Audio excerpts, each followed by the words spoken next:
Hola, hola, hola, ¿cómo están mis amigos de YouTube? Bueno, pues hoy os traigo algo sobre el óxido de grafeno. El óxido de grafeno últimamente está muy de moda. Todo tiene óxido de grafeno. Las vacunas tienen óxido de grafeno, los copos de cereales del desayuno tienen óxido de grafeno, porque les pones un imán y los atrae. El Farmatón Complex tiene óxido de grafeno. Eh, Todo tiene óxido de grafeno. Y nos estamos volviendo magnéticos, porque el óxido de grafeno es magnético. Entonces vamos a ver todas estas afirmaciones que se vierten por ahí continuamente y que dicen que el óxido de grafeno es el diablo y todo esto. Pues vamos a ver que si tienen algo de verdad y para qué sirve el óxido de grafeno, qué aplicaciones tiene. Vamos a hablar un poco de ello. Bueno, lo primero vamos a ver cómo se obtiene el óxido de grafeno. El óxido de grafeno se obtiene por oxidación del grafito. El grafito, bueno, pues lo tenemos a mano todos, está en los lápices. Las puntas de los lápices son de grafito. El grafito está formado por láminas hexagonales de carbono, es carbono puro. Y esas láminas se atraen por fuerzas intermoleculares de Van der Waals, de manera que son muy fáciles de separar. De hecho, cuando escribimos, estamos separando las láminas del grafito que quedan pegadas sobre la hoja. Si el grafito se oxida con sulfúrico, con permanganato de potasio en medio ácido sulfúrico, pues se introducen en las láminas de grafito, se introducen grupos hidroxilo, grupos ácido carboxílico, se forman epóxidos. Estos puntos rojos que podemos ver aquí son átomos de oxígeno que se han introducido en la oxidación con el permanganato de las láminas eh, de grafito. Estas láminas de grafito separadas son grafeno, es el grafeno. Y esas láminas cuando las oxidamos pues forman el óxido de grafeno.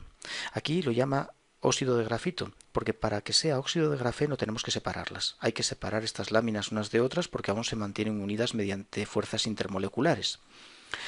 Y para separarlas se usan ultrasonidos. Mediante ultrasonidos se pueden separar de forma que nos quedan independientes estas láminas oxidadas y esto es el óxido de grafeno. El óxido de grafeno lo podemos volver a reducir si queremos. Si queremos se puede volver a reducir con hidracina y si se reduce de forma total quedan unas láminas de grafeno formadas, es decir, se obtiene el grafeno. Si quedan algunos grupos hidroxilo o epóxidos o ácidos carboxílicos, pues entonces se habla de óxido de grafeno reducido. Aquí en este caso no han sido muy afortunados porque es verdad, es óxido de grafeno reducido, pero totalmente. Y el óxido de grafeno completamente reducido sin ningún grupo de tipo H o ácido, pues se llama grafeno, es el grafeno. Bien, vamos a ver un poco mejor esto. Aquí tenemos el grafito. Bueno, esta es una lámina, es grafeno. Estas láminas, unas sobre otras, unidas por fuerzas de Van der Waals, constituyen un trozo de grafito. Bien, las oxidamos. Existen diferentes métodos.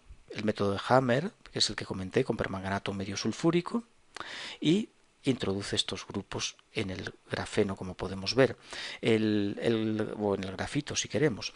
El grafito está formado solo exclusivamente por carbono, tiene solamente carbono y la tetravalencia del carbono se consigue con enlaces dobles. Estos enlaces dobles pues son fáciles permiten su fácil oxidación, es decir, permiten introducir como un alqueno cualquiera, pues grupos variados, pues por ejemplo grupos OH, formar epóxidos y en la periferia se pueden formar ácidos carboxílicos, en la periferia de la lámina. Bien, pues nada, aquí tenemos el óxido de grafeno. ¿Y el óxido de grafeno tiene alguna aplicación? Pues tiene muchas aplicaciones. Lo que pasa es que se está investigando porque son materiales muy recientes. Igual que el grafito es muy reciente, hace unos 15 años que se descubrió. Y el óxido de grafeno, pues bueno, se investiga desde hace muy poco. Y yo voy a hablar de dos pequeñas, son enormes aplicaciones que tienen en el mundo de la medicina y de la farmacia. Y que hay grandes esperanzas puestas en ellas, pero son investigaciones, es decir, esto no se está aplicando. Se están haciendo investigaciones in vitro y con animales, pero no se ha llevado aún a ensayos clínicos en humanos, ni mucho menos. Es más, hay que afirmar de forma rotunda que ningún producto farmacéutico de los que hay en la actualidad contiene óxido de grafeno, ni ningún alimento contiene óxido de grafeno. En la actualidad esto no se está usando porque está en investigación y aún no está clara su seguridad. Y por tanto, hasta que no se determine que es biocompatible, que es seguro, no se van a poder usar estas aplicaciones que voy a comentar. Voy a comentar dos que me parecen muy interesantes, muy fáciles de entender y muy llamativas. Aquí vamos a usar el óxido de grafeno como un biosensor. Va a detectar el pH, va a detectar, es una especie de pHímetro. ¿Y por qué es interesante? Bueno, las células cancerosas tienen un pH ácido debido a que generan ácido láctico. Su metabolismo, un metabolismo muy rápido, produce grandes cantidades de ácido láctico y por tanto el pH intracelular está en torno a 6, frente a una célula sana que tiene un pH en torno a 7,1, 7,3, que viene dado por las reguladoras de pH, fosfato y también proteínas intracelulares y reguladoras carbonato.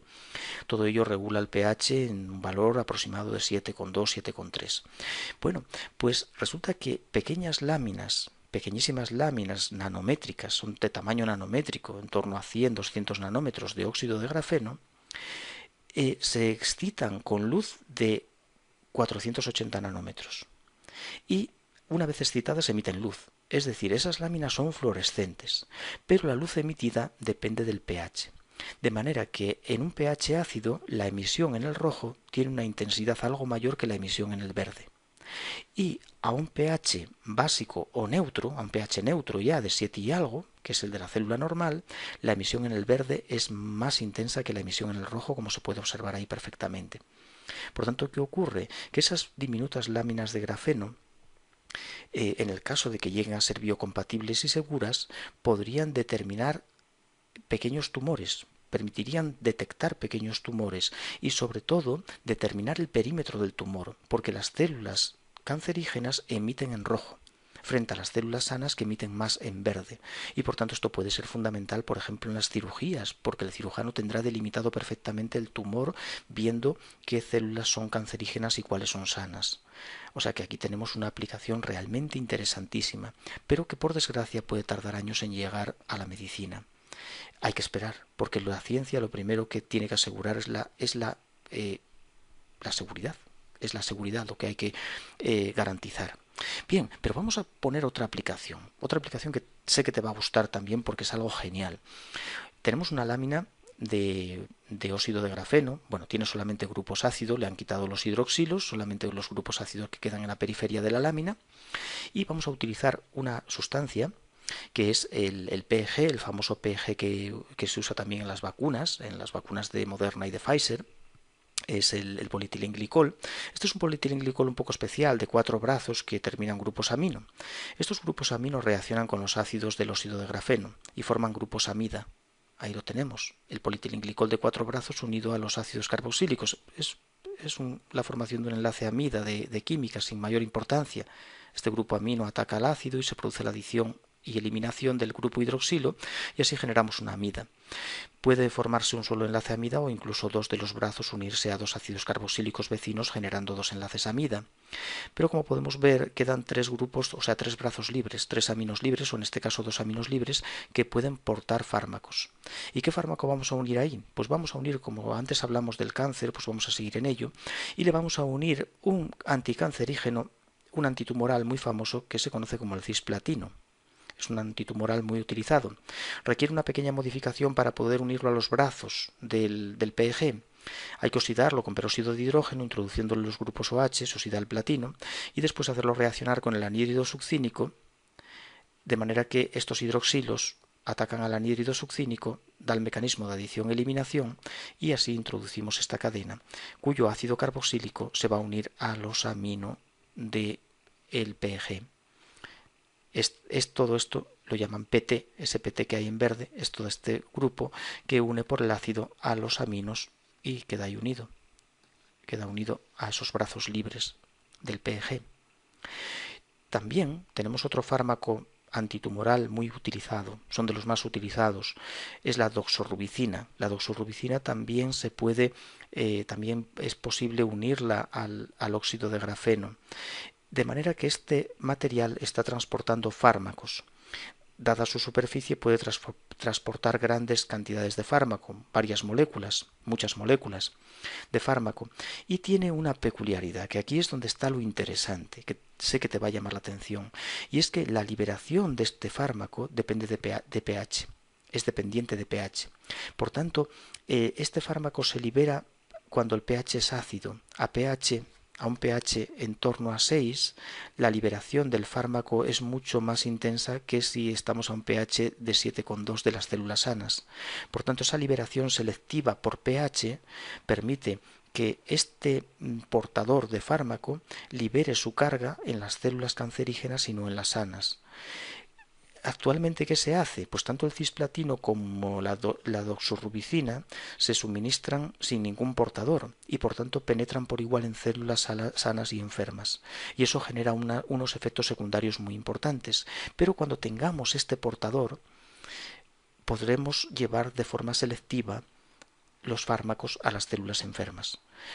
Pero hay que esperar. ¿Cuánto? No se sabe. Y tampoco se tiene la seguridad de que estas ideas puedan cuajar, porque puede haber problemas.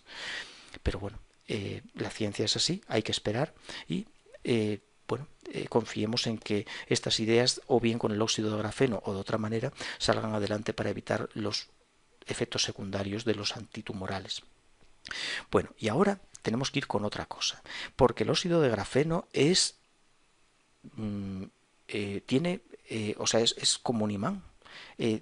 Tiene magnetismo. El óxido de grafeno tiene magnetismo. No se sabe muy bien. En unos vídeos es capaz de atraer sartenes, en otros vídeos es atraído por imanes, etcétera, pero tiene magnetismo. Vamos a mirar a ver en qué consiste el magnetismo y ver si el óxido de grafeno posee comportamiento magnético o no. Por ejemplo, aquí tenemos moléculas de agua. Es un diagrama de orbitales moleculares de la molécula de agua. Aquí tenemos el oxígeno de la molécula de agua, sus orbitales atómicos, y aquí tenemos los orbitales atómicos de los hidrógenos que componen la molécula de agua. Perfecto. Y en el medio tenemos los orbitales moleculares de la molécula de agua. Estas flechas son electrones. Aquí tenemos un orbital molecular que está lleno, con 2 electrones por el principio de Pauli. Solo entran 2 electrones con espinos opuestos. Aquí tenemos otro orbital molecular del agua también lleno. Aquí otro lleno y aquí otro lleno.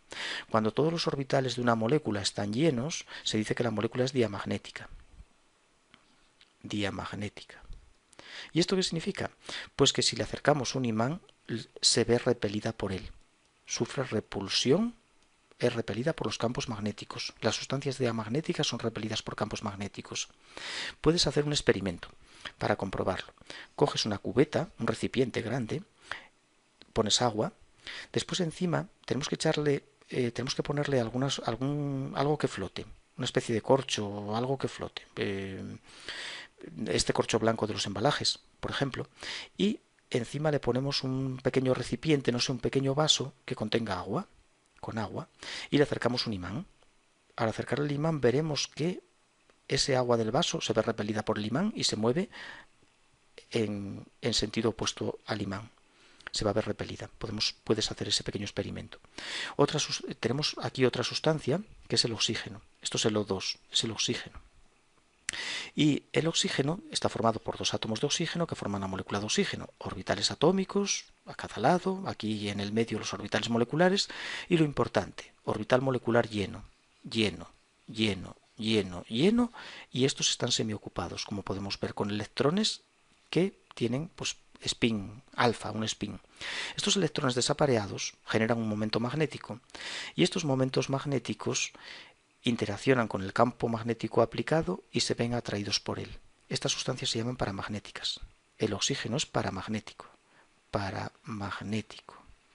Y se ve atraído por los campos magnéticos. También puedes hacer un pequeño experimento, pero tienes que tener un laboratorio. No sé si en un laboratorio de colegio no lo vamos a tener, va a tener que ser de universidad. Necesitamos nitrógeno líquido y con él se puede fácilmente condensar el oxígeno del aire, condensarlo a líquido, y esas gotas de oxígeno líquido condensado, si les acercamos un imán, veremos que se ven atraídas por él. Por tanto, estamos ante una sustancia paramagnética. El paramagnetismo supone un comportamiento magnético por el que el material es atraído por el imán, pero muy débilmente. Y normalmente se observa a temperatura muy baja. Por eso el oxígeno no se ve atraído por los imanes cuando está en fase gas. Tiene que estar licuado, tiene que ser líquido. También el diamagnetismo, la repulsión del diamagnetismo es muy leve, es pequeñísima, es difícil de observar. Por eso esto de la cubeta con el agua, con el corcho y para que al flotar, pues pequeñas fuerzas se notan. Si no, no lo puedes apreciar, no se puede apreciar. Pero vamos, que me estoy enrollando, vamos a lo que nos interesa. ¿Qué le pasa al óxido de grafeno? Bien, el grafeno es diamagnético. El grafeno o el grafito, da igual, diamagnético. O sea que una pica de lápiz se vería repelida por un imán. Si pruebas verás que no la repele. No sé, habría que un imán potente, una cantidad de grafito importante puesta sobre una cubeta de agua flotando y observar porque la repulsión es muy leve, es muy débil. ¿Qué le pasa al óxido de grafeno? Los grupos hidroxilo introducidos generan pequeños momentos magnéticos y por tanto el óxido de grafeno debido a que ha perdido la simetría del grafeno, estos grupos rompen su simetría e introducen momentos magnéticos en el material y entonces el óxido de grafeno es paramagnético. Es decir, se ve levemente atraído por los campos magnéticos. Los campos magnéticos lo atraen. Si le acercamos a una de estas láminas, le acercamos un imán, pues sufriría una ligera atracción por parte de él, pero debilísima y por tanto probablemente no la apreciaríamos.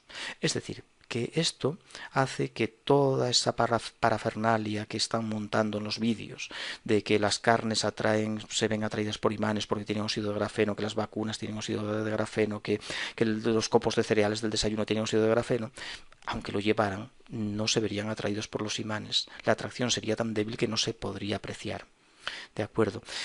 Entonces todos esos experimentos, todos son trucos, no hay nada de esto. Bueno, para que se vea atraído por un imán, la sustancia tiene que ser ferromagnética. Es decir, unas limaduras de hierro, por ejemplo. Hierro dulce es ferromagnético. Y esas sustancias sí se ven atraídas por imanes, incluso sufren imantación durante un tiempo después de someterlas a un campo magnético, pero el óxido de grafeno no es ferromagnético, a no ser que la lámina de óxido de grafeno sea muy grande, tenga mucha superficie y tenga muchos grupos OH, tenga muchísimos grupos OH, y esos grupos OH, los momentos magnéticos de los mismos se acoplen y por tanto pueda darse un comportamiento ferromagnético. Podría, en esa circunstancia. Pero esas láminas de gran tamaño no son láminas nanométricas y por tanto no pueden serían prácticamente visibles, es decir, y no pueden desde luego estar en fármacos porque no pueden penetrar en las células ni nada de eso. Eso no es posible hacerlo así, ya que requiere una gran superficie para tener muchos hidroxilos cuyos momentos magnéticos se acoplen y puede tener un cierto carácter ferromagnético. Es decir, no es viable. Bueno, sí es cierto que el óxido de grafeno podríamos convertirlo en magnético, darle propiedades ferromagnéticas si lo unimos al Fe3 o 4, que es el óxido ferroso férrico, que es la magnetita. Uniéndolo a esta especie, sí se le podrían otorgar propiedades ferromagnéticas. Y eso también es muy interesante, porque pero claro, son especulaciones, está en investigación y no se sabe si la cosa funcionará o no. Pero con la magnetita y el comportamiento magnético del óxido de grafeno como portador de fármacos, se podría dirigir este portador de fármacos a una determinada zona del organismo mediante un campo magnético. De manera que se podría, mediante campos magnéticos, llevar al tumor también. Y eso resulta muy interesante, un fármaco que va dirigido hacia el tumor orientado por un campo magnético. Es una aplicación interesante. Bueno, pues lo voy a dejar aquí. Quizá sé que los magufos que vean el vídeo ya se ampararán en esto que acabo de comentar al final para decir ya que el óxido de grafeno es ferromagnético, pero no es cierto, no es así. Esto son situaciones, digamos, extremas. Podría llegar a conseguirse láminas de óxido de grafeno ferromagnéticas, pero eso no es lo habitual. Y por tanto, este material no es el diablo, ni mucho menos. Es un material en el que hay grandes esperanzas puestas. Yo he basado mis ejemplos en cuestiones de farmacia y medicina, pero tiene aplicaciones en muchísimos campos de la ciencia y aplicaciones muy importantes que pueden ser auténticas revoluciones, como en las baterías de los coches y bueno, mil aplicaciones, recubrimientos para evitar la oxidación de materiales. Hay una serie de aplicaciones en las que hay grandes esperanzas puestas y que van a ir saliendo en los próximos años. Bueno, espero que el vídeo sea más o menos interesante y que el óxido de grafeno sea más conocido y le tengamos mejor aprecio y que no nos veamos influenciados por personas que no saben absolutamente nada de ciencia y que lo único que quieren es sembrar la incertidumbre y el miedo ante los avances de la ciencia.